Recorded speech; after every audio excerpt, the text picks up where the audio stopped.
Shalom Hebrew Study Group, Damian Jordan here, and we're going to take a look at a tool that you can use to learn Hebrew. The things that will be covered will be everything from the Hebrew alphabet to the most commonly used Hebrew words in modern Hebrew, for example.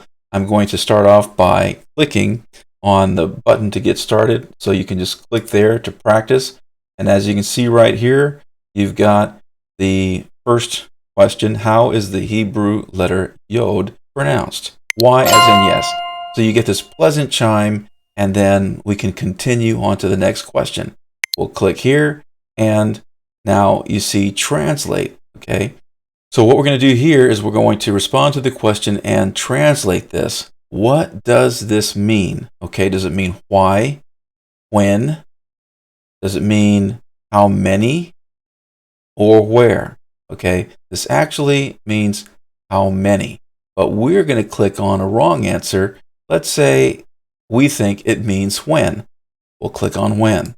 Oh, okay, incorrect, but watch what it does. It shows you it means how many. Go ahead and click on continue, which we can do right there, and you'll see the next question. The transliteration is presented for you, and now you're wondering, okay, what could this mean? All right. Does it mean said? Does it mean maybe, phone, or of? Well, this one actually means of, so we're going to click on of. We get a nice, pleasant chime. We'll click continue. Let's say we click on a word that is wrong. Where? Okay, it's going to say incorrect. And what it means is when.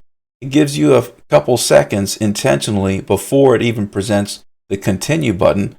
Why? So that you have to take a moment to look at the correct answer. It means when. Okay.